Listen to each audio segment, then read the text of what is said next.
Welcome to यज्ञ investment academy. इस video में हम बात करने वाले हैं कि कुछ एनहांस्ड डिस्क्लोजर्स कंपनीज को करने हैं, उनके बारे में हम एक डिटेल में अंडरस्टैंडिंग लेंगे। सो Q4 के रिजल्ट्स अब आने लगे हैं, जल्दी इन कंपनीज का एनुअल रिपोर्ट भी आने लगेगा।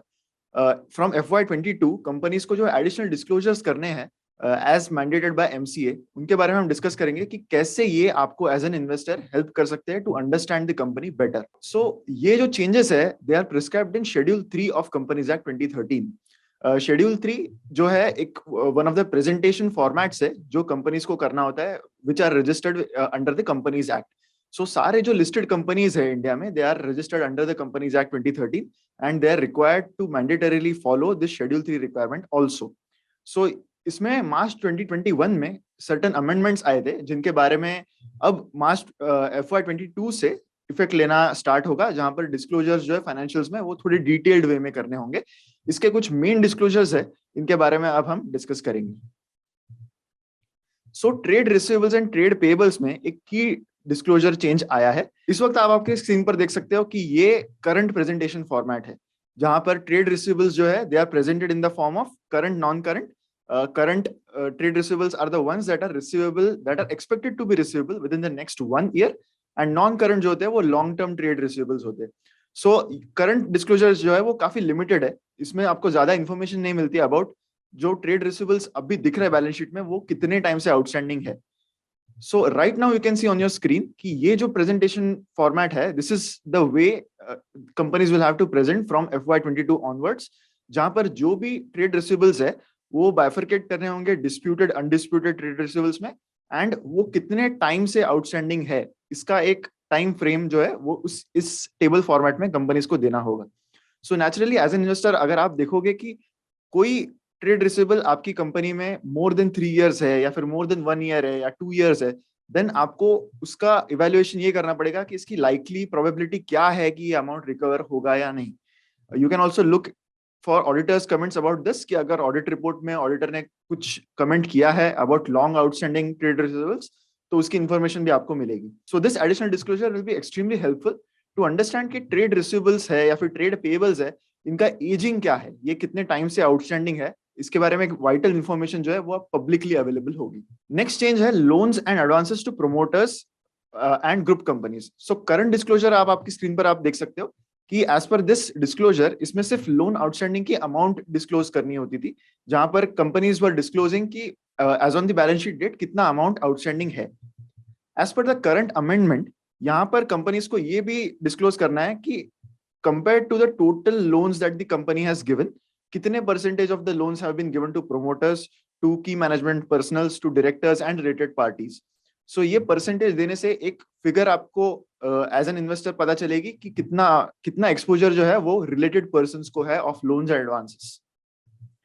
The next new disclosure that is required to be done is with regard to relationship with struck off companies. So struck off companies वो companies होते हैं which have been removed from the company's house register. So ऐसी companies से इन companies का कितना outstanding है, इसकी amount और इनके details जो है वो अब से annual report में देने होंगे। Not just annual report, in any financials that have to be disclosed, the company has to do this disclosure also. The next disclosure, key disclosure, is about current asset security disclosure.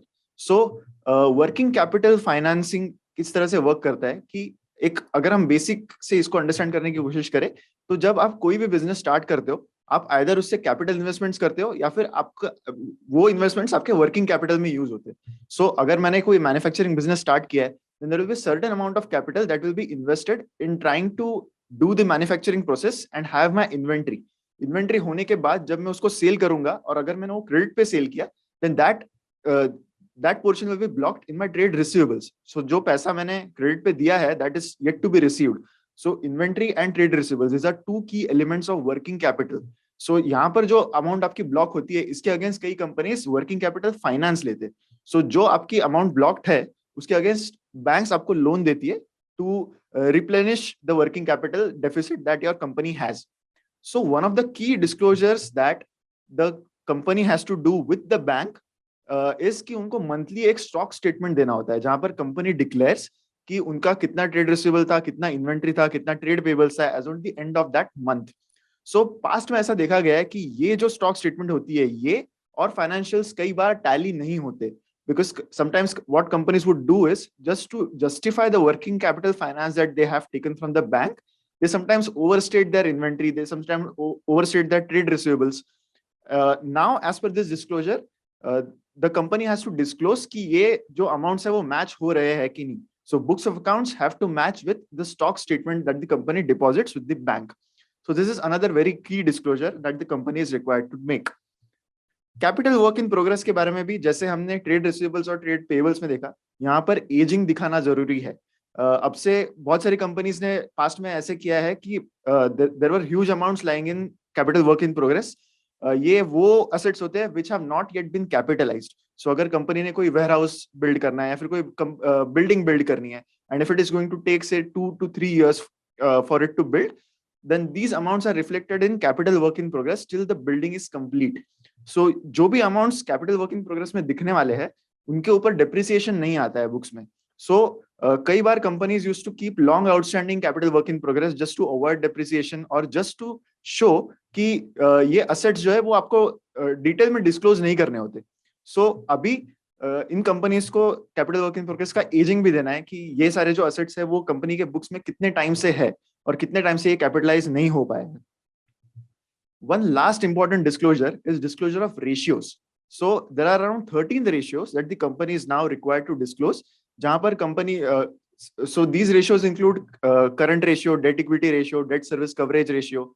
सो ये ratios के बारे में company को disclose करना है कि ये सारे रेशियोज डिस्क्लोज करने हैं, एंड इनके कैलकुलेशन भी डिटेल में बताना है, जहां पर company will have to elaborate कि न्यूमरेटर और डिनोमिनेटर में क्या अमाउंट्स है in order to calculate these ratios. And additionally, अगर preceding year से ये ratios more than 25% change होते हैं, then company also has to provide the explanation for these ratios. So these 13 ratios are going to be very important to understand the company, because कई बार आपको various sites पे various ratios मिलेंगे about the same company. So now the company is required to do the disclosure of ratios from their end and explain कि उन्होंने ये ratio calculate करने में क्या-क्या amounts use किए. So this was our video on understanding कि new disclosure requirements from FY22 क्या है. आई होप आपको ये वीडियो पसंद आया होगा. इस वीडियो को लाइक कीजिए, कमेंट कीजिए, शेयर कीजिए, एंड कीप वॉचिंग यज्ञ इन्वेस्टमेंट एकेडमी. Thank you.